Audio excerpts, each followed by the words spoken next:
Hello, this is Abhijeet Roy और आज हम क्या पढ़ेंगे? आज हम बेसिकली पढ़ेंगे Coulomb's law, that is the second part of electrostatic, right. हमारी ये सेकंड सेशन है। पहले सेशन में हमने थोड़ा सा डिस्कस किया था कि कैसे हमारी इलेक्ट्रोस्टैटिक काम करती है और इलेक्ट्रोस्टैटिक फोर्सेस कैसे काम करती हैं, बट आज हम देखेंगे ये फोर्स कितनी होती हैं, right. So let us stick to the Coulomb's law in our on this session, right. तो इसमें मैंने आपको बोला था कि देखिए कि जब भी दो चार्जेस आती हैं, लाइक चार्जेस और अनलाइक चार्जेस, तो उसमें ना आपस में ये तो there will be an attraction और there will be a repulsion, right. This is a general phenomena. लेकिन आज हम बात करेंगे वो जो फोर्स ऑफ रिपल्शन है या फिर फोर्स ऑफ अट्रैक्शन है वो कितनी है, राइट। और वो चीज़ को देखते हुए, राइट, और उस चीज़ को देखते हुए और वो चीज़ जानने के लिए Coulomb's, the scientist, gave us a law that is what is called Coulomb's law, और जो आपको बताती हैं क्या कि ये आपको सिखाती हैं कि कैसे दो चार्जेस के अट्रैक्शन और रिपल्शन फिनोमिना जो है उसकी ताकत कितनी होगी, the strength, okay, that is nothing but the force over here, right. और ये फोर्स की एक दिशा होगी and therefore definitely you all know कि हमारी जो फोर्सेस होती हैं वो वेक्टर क्वांटिटी होती हैं, राइट। तो हमारा यहाँ पे भी कूलम्स लॉ में जो वेक्टर फोर्स निकल के आएगी वो हमारी उसमें दिशा होगी और वो आपका वेक्टर क्वांटिटी होगा।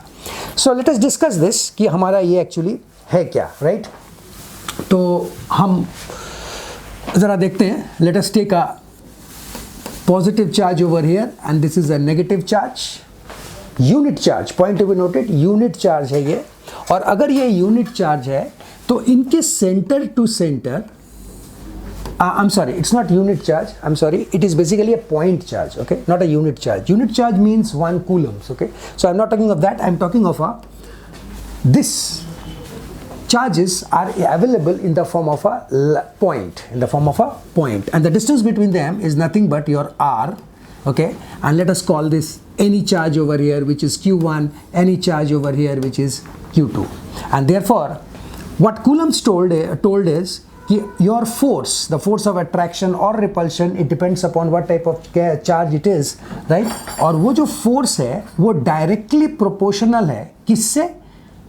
Product of the two charges, that is Q1 और Q2 का प्रोडक्ट माने मल्टीप्लाई, राइट। आपके पास जितने भी चार्ज होंगे उन दोनों को मल्टीप्लाई कर दीजिएगा और inversely proportional to the square of the distance between them, और इनवर्सली प्रोपोर्शनल है दोनों बीच की दूरी के, कहां से कहां तक? Point to point, right. Point to point दूरी में जो होगी that is what is your r, जैसे ऊपर में डिनोट किया गया है, this is your r square.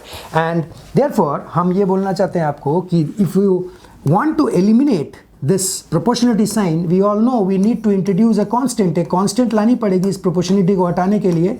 लेकिन जो डिपेंडेंट पैरामीटर्स हैं वो वैसे के वैसे ही रहते हैं, जैसे यहाँ पे देखिए आप Q1 and Q2 and r remains the same. The only thing is we are now, हमारे पास और प्रोपोर्शनलिटी साइन नहीं है बल्कि उसके जगह पे एक इक्वल टू साइन आ गई है। So this is what is basically a Coulomb's law, but I am basically more interested in this K, right? What is this K basically, right? So इस K एक constant है, यहाँ पे तो constant है, लेकिन इस K के अंदर में बहुत कुछ छुपा हुआ है, right? तो Coulomb's law सबको पता होता है, लेकिन इस K के बारे में ना हम थोड़ी सी अपनी नॉलेज को इलाबोरेट करेंगे, because this is more important. Coulomb's law is simple, Q1 Q2 product divided by r square, right? Everybody can implement, but let's see what is K, okay? So let's see what is K. So जरा K को देखते हैं, right? K को देखने के लिए, right, हम आपको बता दें आपको कि K, so whenever you talk of this K, let us go to the next slide then, okay. So now have a look. इस K को हम एक्सप्रेस करते हैं 1/4 pi epsilon. So most of the book you will find they are writing epsilon naught, but I am not writing exclamation naught because I want to go inside and I want to show you something, I want to tell you something, okay. Now this is what is K, and which is nothing but 9 into 10 to the power 9 positive units. अभी नहीं दे रहा हूँ, units हम निकालेंगे और आपको दिखाएंगे कि कैसे यूनिट्स निकलती हैं, right? So that is a later part of it, okay. So I've left it blank, later on I will come back to it, okay. I want to basically discuss this thing, that is what is called permittivity.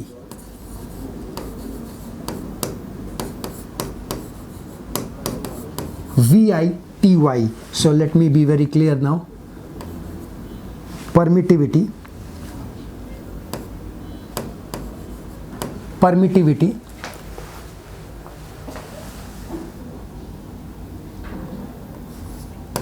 okay, and this permittivity is basically nothing but epsilon naught into epsilon r, epsilon naught into epsilon r. तो ये जो permittivity वाला parameter है ये actually बताता है कि अगर आपके पास सपोज कीजिए दो चार्ज है, प्लस है माइनस है, और ये हवा में है. Suppose you take that charge and put it inside the kerosene, inside petrol, inside glycerin, right? So will the property of the force, attraction or repulsion remain same or it will change, right? Definitely it will change because the medium has changed. So let me tell you the first thing. Basically ये जो K है, ये K basically आपके जो charges हैं दो, जो Coulomb's law में आप लगाओगे, आपके जो दो चार्जेस हैं जो आप कूलम्स लॉ में लगाओगे वो किस मीडियम में रखा हुआ है. सो मीडियम के बारे में ये बेसिकली इंट्रोड्यूस कराता है this K constant. Okay, so and उस मीडियम के अंदर आप चलते हैं तो you know water has got a different, water is a different medium, petrol is a different medium. So ये सब अलग अलग मीडियम्स हैं. तो वो मीडियम्स कैसे डिसाइड करेंगे? यहाँ पे जैसे परमिटिविटी की बात हुई है, यहाँ पे एप्सिलॉन नॉट को हम बोलते हैं absolute permittivity.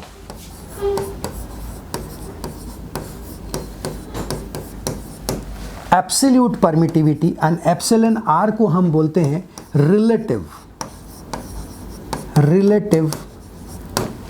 Permittivity, right? So absolute permittivity and relative permittivity. इनमें से जो एब्सोल्यूट परमिटिविटी है that is your epsilon naught which is constant, that is 8.85 into 10 to the power minus 12 units. Sir छोड़ दो, बाद में आएंगे यूनिट्स पे. ओके, and relative permittivity जो that is your mu r, so it is right depends on medium, depends on medium, right? so ये है वो खास बात epsilon r. आप most of the time you will find this mu r to be 1 and this is 1 only when your charges are present in air or vacuum. Okay, so that means you can say mu is nothing but your mu r, right, into 1 you can say. But another way of writing, sorry, so you can write it in this way and that is mu naught into mu r, and here your mu r is 1, right? Your mu r is 1 and therefore epsilon is nothing but your epsilon naught. So in the Coulomb's law, right, most of the time you will come across epsilon naught is written.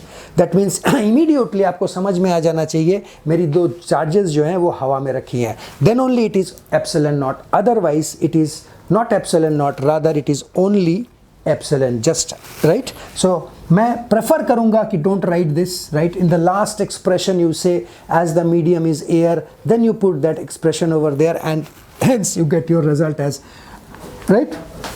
Okay, तो ये हो गई मेरी relative permittivity और absolute permittivity की कहानी, and these are the constants. Okay, so this is a constant and this is a constant, but this thing how to get the unit of this, ये है मेन बात, right? कैसे हम unit को लाएंगे. Okay, सो let us सी, हम आगे देखते हैं हम जरा यूनिट को कैसे लाएं. I will come back to this page, right? I will come back to this page. Now let's see, have a look. ये मेरी कूलम्स लॉ है, that is equal to F is equal to K Q1 Q2 divided by R square. Now कैसे unit को निकालते हैं, एक recap भी हो जाएगी आपकी, right? You have already done in 11th, right? And I want to get the unit of K.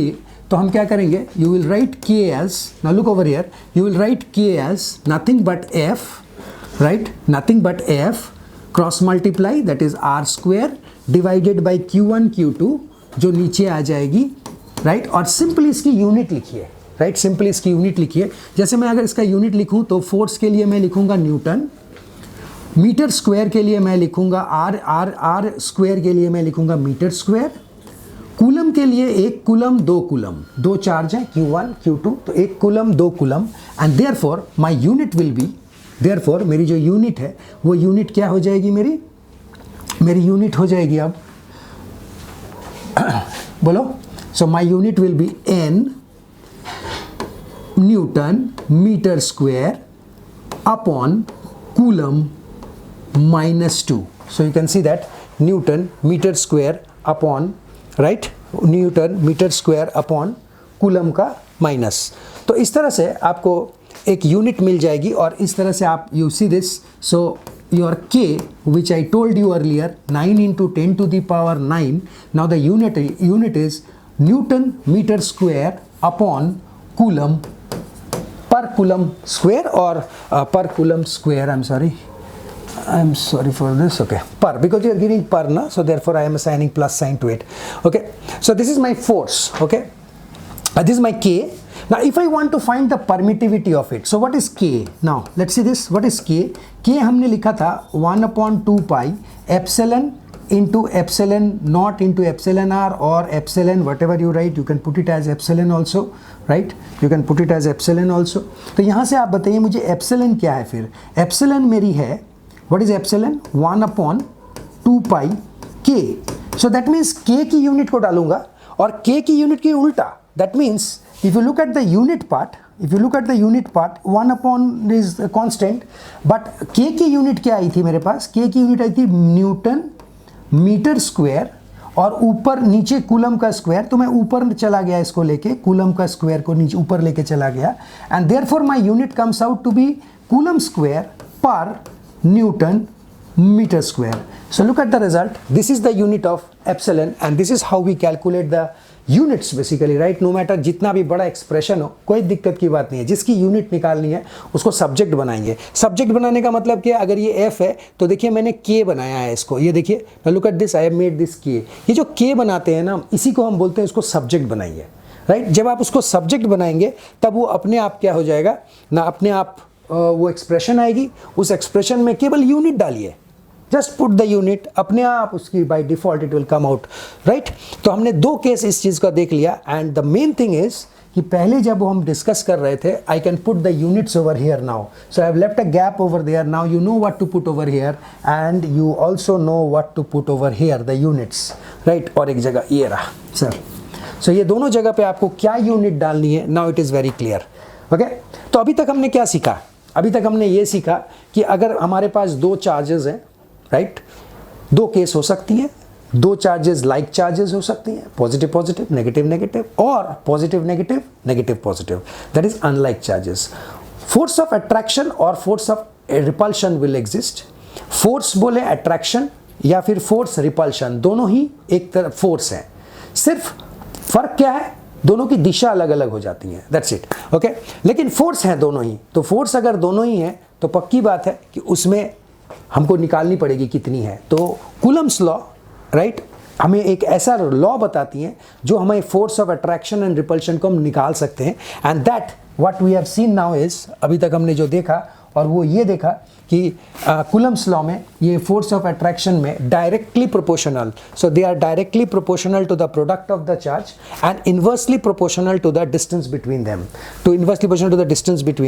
तो उस तरह से मैंने एक एक्सप्रेशन लिख लिया प्रोपोर्शनल साइन के साथ. लेकिन प्रोपोर्शनलिटी रहने से तो नहीं होगा, हमें तो इक्वेशन चाहिए. To let us make it equal to. If you make it equal to then in that case you have to introduce a constant k. और इस k को हम बहुत इलैबोरेटली अभी पढ़े थे कि सिंपल लैंग्वेज में अगर मैं बोलूं तो k और कुछ नहीं है. अब उस चार्जेस को आप कहां पे रखेंगे?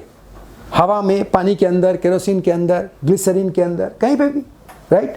क्या सब जगह में एक जैसी force of attraction and repulsion होगी? नहीं, बिल्कुल नहीं. तो फिर कितनी अलग होगी? ये वही दर्शाता है. And that is k is equal to 1/4 pi epsilon. Epsilon is called permittivity. और इस एप्सिलॉन के अंदर में दो चीज और छुपे हुए हैं, राइट? क्या छुपा हुआ है? एक चीज छुपा हुआ है जिसको हम बोलते हैं relative permittivity. Another one is called absolute permittivity. Okay, right? ये चीज पता है आपको चुंबक के साथ भी होती है, लेकिन सिर्फ नाम बदल जाती है.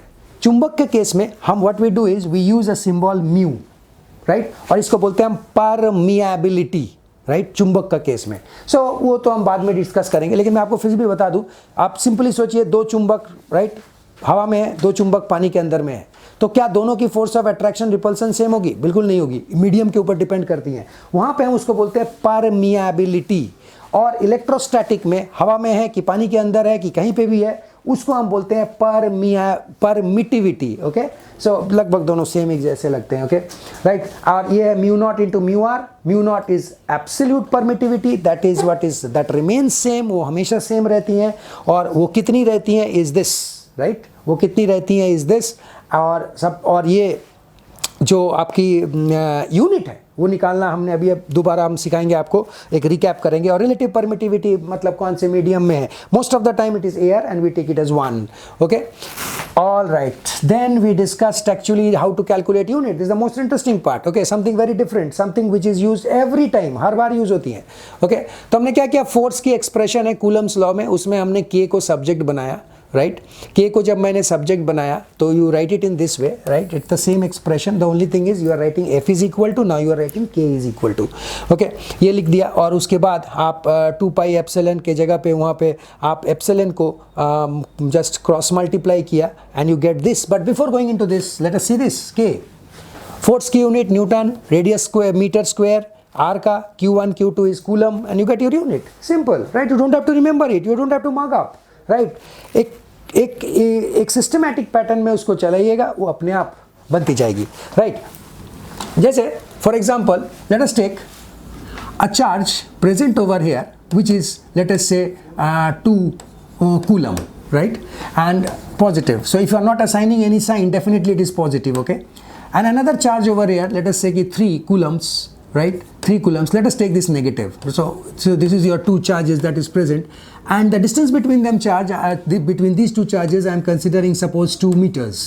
Okay, 2 meters बहुत बड़ी होती है, लेकिन आपकी कैलकुलेशन आसान करने के लिए मैं कर रहा हूँ कुछ। Okay, so what is the force of between them? And force is nothing but, as we have discussed earlier, k q1 q2 divided by r square. So k you already know, you know it is 9 into 10 to the power plus 9, right, into q1. What is q1? Let us take 2 and you can take this as 3, right. Minus sign has got a different meaning, right? Minus sign has got a meaning in the direction that will be given to it. Like for example, okay, let me finish this calculation first. It is 2 ka square, that means 2 ka square, right? So 1 will cancel out and therefore I will get nothing but 9 into 3 is 27 and 27 by 2 into 10 to the power 9, okay, will be the force of attraction between them. हमारा force आ गया, right? अब calculations देख लेना आप, right. Now अब इस force से, from this electrostatic force, right, हम एक चीज को लेके आते हैं, उसको हम बोलते हैं electric field. Sometimes in this topic we can also say electrostatic field, right. So electrostatic field नाम भी आप दे सकते हो। स्टैटिक शब्द याद होगा आपको कैसे आता है, because all the charges are at rest. Okay, now ये field क्या है? Field is nothing but the effect, right? So it is nothing but the, right, it is nothing but the effect, right? So what is this effect? Effect in the sense कि if you have a positive charge, right, what will be the effect of another charge which is placed, right, at a certain distance from this charge? Okay, so if you look at this, I have to draw a certain imaginary lines, right, that will depict, right, जो आपको बताएगा कि देखिए यहाँ पे इसकी field की ये ताकत है, राइट। और ये जो लाइंस हैं, ये लाइंस जितनी ज़्यादा होगी उतनी आपको बताएंगी कि इनकी स्ट्रेंथ, इसकी ताकत उतनी ज़्यादा है। अब क्या करते हैं हम, अब इस इलेक्ट्रिक फील्ड को एनालिसिस करने के लिए मुझे एक रेफरेंस चार्ज बनानी पड़ेगी, राइट, कि मैं उसको कहीं पे भी ले जाऊं और देखूंगा कि यहाँ पे कितनी ताकत है, राइट। जैसे सपोज करो आपने फ़ैन ऑन किया और सामने में एक पेपर पड़ा हुआ था और वो उड़ गया, लेकिन आप तो नहीं उड़े ना फैन चलाने से। क्यों नहीं उड़े, राइट, बिकॉज दोनों के रेफरेंस वैल्यूज एक जैसे नहीं है, आपकी वेट अलग है, उसकी वेट अलग है, राइट। सो दोनों में एक जैसी जो ताकत है, जो असर है, एक जैसी नहीं होगी। तो हम तो असर की ही बात कर रहे हैं ना, तो इसलिए हम क्या करेंगे, एक स्टैंडर्ड बनाएंगे और वो स्टैंडर्ड है Q0, और उस Q0 की वैल्यू हमेशा 1 कूलम होगी और इस Q0 को हम बोलते हैं test charge. So this is what is called test charge, right. और इस टेस्ट चार्ज को ले जाके हम फील्ड के जगह जगह पे बैठाएंगे और देखेंगे उसकी असर क्या है। इसका मतलब ये हुआ कि जो मेरी कूलम्स लॉ में Q1 और Q2 लिखते थे, उनमें से एक 1 हो गई, that is your test charge हो गई, राइट। और कैसे एक्सप्रेस करें? We are going to express it in this way, it is nothing but, ये जो मेरी फील्ड है, ये जो मेरी फील्ड है, इलेक्ट्रोस्टैटिक फील्ड जो हम पढ़ रहे हैं अभी, it is nothing but force per unit charge. So you can write it over there also, force per unit charge, right. So इसका मतलब ये जो दो चार्ज थे ना, इन दो चार्ज में से एक चार्ज को मैं नीचे लेके आ गया और उसी चार्ज को हम Q0 का नाम दिए, टेस्ट चार्ज का नाम दिए। और ऐसा क्यों किया? पूरे इंटरनेशनल लेवल पे एक स्टैंडर्ड बनाया कि हम अगर ऐसा कर रहे हैं तो बाकी आप दुनिया के कोई भी कोने में चलिए, सारे लोग ऐसे ही करेंगे। और मैं आपको बताऊं, इसी चीज़ को स्टैंडर्ड बोलते हैं, राइट। और इसी चीज़ को स्टैंडर्ड बोलते हैं। अगर स्टैंडर्ड नहीं है तो हम 1 कूलम लाएंगे, वो 2 कूलम लाएगा, और ये कंट्री 3 कूलम लाएंगे, सारे गड़बड़ हो जाएगी, राइट। सो देयरफॉर एक स्टैंडर्ड बनाया और वो है 1 कूलम। तो और इस तरह से मेरी जो इलेक्ट्रिक फील्ड है that is nothing but force per unit charge. इसका मतलब मैं अगर पूरी डिटेल में लिखूं, it is 4 pi epsilon Q upon R square. तो आप देख सकते हो कि ये दोनों ही सेम होती हैं, राइट, फोर्स के साथ, लेकिन केवल एक ही फ़र्क है, और वो फ़र्क है जो Q1 Q2 होती थी उनमें से एक चार्ज नहीं है और एक चार्ज आपकी यहाँ पे रह गई। So this is the only difference, right, that we find in this case, right. और बाकी यूनिट वाइज आप बोल सकते हैं what is the unit. So unit निकालने का तरीका मैंने डिटेल में भी अभी आपको इस सेशन में ही आपने को बोला था शुरू में, right. So it's simple sir, ऊपर फोर्स है, नीचे चार्ज है, तो फोर्स माने न्यूटन और नीचे charge, that is nothing but your coulomb. So it is nothing but force newton per coulomb electric field, okay, right. Magnetic circuits में हम इसको कभी कभी टेस्ला भी बोलते हैं, राइट, बट वो सब हम बाद में करेंगे। अब थोड़ी सी एक बात करते हैं कि जो अभी तक हमने बिल्कुल बात नहीं किया, कि देखिए फोर्स और फील्ड ये दोनों में ही एक डायरेक्शन होती है, एक दिशा होती है, लेकिन उसकी तो बात ही नहीं किया कहीं हमने। तो ऐसा क्या होती है, ऐसा हमारे धरती में क्या है जो दिशा बताती है? देखो, दिशा हमारी हर जगह पे इन्वॉल्व है। फॉर एग्जाम्पल मैं आपको बोलूँ, अगर मैं आपको एक कील गाड़ने को भी बोलूँ ना, उसके लिए भी आपको एक दिशा चाहिए। आप ताकत लेके कुछ नहीं कर पाएंगे, बहुत जोर हथौड़ा मार दिया दीवार पे, कील वहीं का वहीं हाथ में रह गया। सर मैग्नीट्यूड तो है आपके पास, डायरेक्शन नहीं है। हमको दोनों चाहिए, आई नीड बोथ। कभी आपने सोनार को काम करते हुए देखा है? देखो आप सोचो जरा आप, राइट, कितनी एक्यूरेसी के साथ वो काम करते हैं। वो हैमर भी यूज करते हैं, सोचो उतनी डेलिकेट चीज में वो हैमर भी यूज कर रहे हैं। और वही हैमर गोल्ड स्मिथ भी ब्लैक स्मिथ भी यूज करता है, जो लोहार होते हैं। तो उनके हथौड़ी चलाने में और इनके हथौड़ी चलाने में बहुत अंतर है। तो टेक्निकली कैसे बताएं सर? टेक्निकली हम इसको मैग्नीट्यूड बोलते हैं। Technically this is what is magnitude. और जिस दिशा में वो जा रहे हैं, किसको कहां घुमाना है, लोहे को कहां घुमाना है, गोल्ड को कहां घुमाना है, that is what is your phase, that is what is direction. So हमारी जो ये फोर्स है और हमारी जो इलेक्ट्रिक फील्ड है, ये दोनों ही वेक्टर क्वांटिटी है, राइट। और वेक्टर को हम कुछ इस ऊपर में एरो से दिखाते हैं। और एक बात आपको बता दूं, मैथमेटिकली इस वेक्टर को एक टर्म से डिनोट करते हैं, that is what is called unit vector, right. I hope you all of you know this, okay. Unit vector को हम हमेशा इसके ऊपर एक ऐसा टोपी लगा देते हैं और इसको हम बोलते हैं cap, right. That is what is called a cap, r cap, p cap, right. And the most popular, ये नहीं भूलना, i cap, j cap, k cap. So आज के बाद से कभी भी ये टोपी देखोगे ना, तो तुरंत समझ जाना क्या, इसकी दो बात समझना। इसकी बात, पहली बात, इसकी जो ताकत है, वो जो हथौड़ी मारा था वो वाली ताकत, राइट, वो जो ताकत है वो 1 है, इट इज ऑलवेज 1। कारण क्या है वो भी एक थोड़ा सा बता देते हैं। और एक चीज बता दूं, तो फिर ये यूनिट वेक्टर करती क्या है? ये unit vector it tells direction, it tells, so ये हमेशा आपको दिशा देती है, इट टेल्स डायरेक्शन। और ताकत 1, स्ट्रेंथ 1 क्यों? क्योंकि आपको मैं बताऊं, कोई भी चीज हो, suppose you have got your answer और इस आंसर के साथ 1 मल्टीप्लाई करेंगे तो आंसर वही रहेगी। तो मेरी माई ताकत remains the same and therefore हमारी मजबूरी बन जाती है कि हमको उसे 1 करनी ही है। और इसलिए एक ऐसा ढूंढ के निकाला वेक्टर जिसको हम बोलते हैं यूनिट वेक्टर, जिसकी ताकत तो 1 होती है, वो केवल क्या देती है? दिशा देती हैं, डायरेक्शन देती हैं, और इसलिए राइट हम इस यूनिट वेक्टर को यूज करेंगे इस फोर्स के साथ और इस फील्ड के साथ। क्लियर? ओके, लेकिन कैसे यूज करेंगे नेक्स्ट क्लास देखते हैं। Fine, okay, so this is Abhijit Roy signing off, see you soon.